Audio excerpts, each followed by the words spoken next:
Ngayon naman, ang titignan natin ay ang 10 NBA players na mayroong naglalakihang kita sa NBA at maging sa mga endorsements nila ngayong 2019 to 2020 season.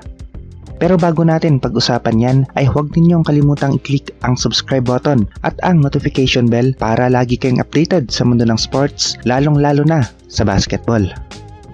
Ngayong 2019 to 2020 season ay meron na namang 10 players ang NBA na ang lalaki ng mga kinita sa paglalaro ng basketball at maging sa kanilang mga endorsement o yung mga iniendorso nilang mga produkto gaya na lamang ng mga damit at sapatos. Nangunguna nga itong si LeBron James sa listahan na merong 92.4 million nakita sa paglalaro ng basketball at kasama na rin ang endorsements.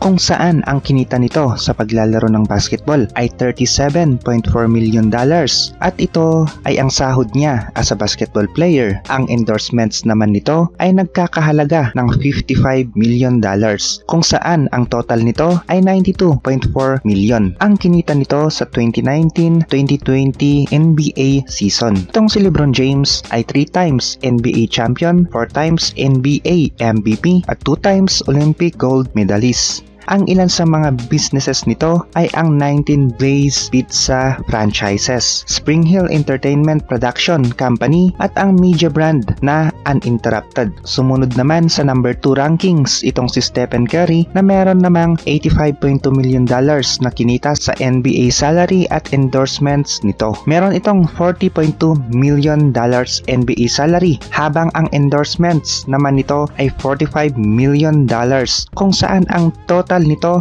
ay $85.2 million at pumapangalawa naman ito kay LeBron James. Si Stephen Curry ay 3 times NBA champion, 2 times NBA MVP at meron din itong 2 World Cup medals.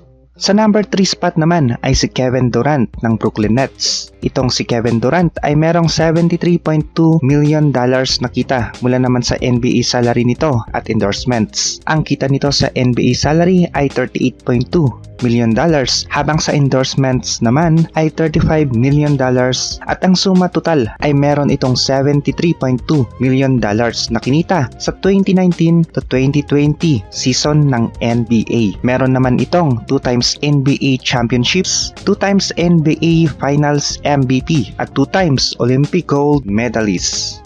Puntahan naman natin ang pang-apat sa listahan natin na meron namang kinita na $56.5 million at ito ay walang iba kung hindi si Russell Westbrook ng Houston Rockets. Si Russell Westbrook ay merong $38.5 million na NBA salary at pagdating naman sa endorsements nito ay meron siyang $18 million na kinita dito. Ang suma total nga nito ay $56.5 million. Itong si Russell Westbrook ay 2017 NBA MVP, 8 times NBA All-Star at 2012 Olympic gold medalist. Wala pa itong nakukuhang NBA championships at marahil baka makaisa rin ito in the future. Sa number 5 spot naman ay itong si James Harden na merong $55.2 million na kinita ngayong 2019-2020 season at ang breakdown nito ay $38.2 million sa NBA salary at $17 million naman pagdating sa endorsements. Si James Harden ay kasalukuyang ka-teammate ni Russell Westbrook sa Houston Rockets. Meron naman itong 2018 NBA MVP, 2012 Olympic gold medalist at 2014 World Cup gold medalist.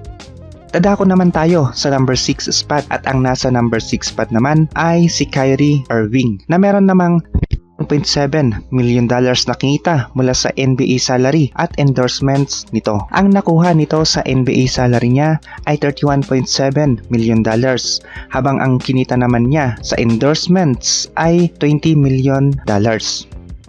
Itong si Kyrie Irving naman ay kasalukuyang ka-teammate ni Kevin Durant sa Brooklyn Nets. Ang mga nakuha naman niyang mga parangal sa paglalaro ng basketball ay 2016 NBA champion, 2016 Olympic gold medalist at 2014 World Cup gold medalist. Dati rin itong naging ka-teammate ni LeBron James sa Cavaliers. Dito naman tayo sa number 7 spot ng mga NBA players na may pinakamalaking kinita ngayong 2019 to 2020 season. At ang nasa number 7 spot natin ay walang iba kung hindi si Klay Thompson. Itong si Klay Thompson ay merong $47.7 million na kinita sa NBA salary nito at endorsements. Ang kita nito sa NBA salary ay $32.7 million habang sa endorsements naman ay $15 million.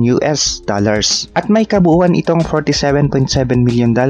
Meron naman itong 3 times NBA Championships, 2016 Olympic gold medalist at 2014 World Cup gold medalist. Ang katim naman nito sa Warriors ay si Stephen Curry na nasa rank 2 ng listahan natin. Dumako naman tayo sa rank number 8 ng ating listahan at ang nasa number 8 spot ng may pinakamalaking kinita sa NBA 2019-2020 season na ito ay si Chris Paul. Si Chris Paul ay may kabuuang kinita ng $46.5 million mula sa NBA salary at endorsements nito. Ang NBA salary nito ay $38.5 million sa 2019-2020 season na ito pero ang endorsements nito ay $8 million lamang. At ang suma total nga nito ay $46.5 million. Ang mga parangal naman na nakuha nito ay 9 times NBA All-Star, 2008 Olympic gold medalist at 2012 Olympic gold medalist. Ang kasulukuyang team naman nito ay Oklahoma City Thunder kung saan silang dalawa ni Westbrook ang nagkapalit ng team. Sa number 9 spot naman tayo at ang nandito sa number 9 spot ay walang iba kung hindi ang The Greek Freak na si Giannis Antetokounmpo na meron namang $45.8 million na kinita sa NBA salary at endorsements nito. Ang NBA salary nito ay $25.8 million habang ang endorsements naman nito ay $20 million. Medyo malaki rin ang kita nito sa endorsements dahil siya ang reigning MVP ng NBA at wala pang final decision kung sino ang NBA MVP dito sa 2019-2020 season. Itong si Giannis Antetokounmpo ay may nakuha naman na mga parangal at ito ay 2019 NBA MVP, 4 times NBA All-Star at 2019 NBA First Team. Lumaban rin ang mga ito sa playoffs at umaabot rin naman sa top 4 teams kung saan dinadala niya ang team nila na Milwaukee Bucks. Pang-10 naman sa listahan itong si Damian Lillard na meron namang $43.8 million na kinita niya mula sa mga NBA salary at endorsements nito. Ang kinita niya sa NBA salary ay $29.8 million at ang endorsements naman nito ay $14 million. Ang kasalukuyang team nito ay ang Portland Trail Blazers at ang mga nakuha naman nitong parangal ay 4 times NBA All-Star, 2018 NBA First Team at 2 times NBA Second Team. Malakas rin naman itong si Damian Lillard pero wala itong mga kasamang NBA All-Star caliber.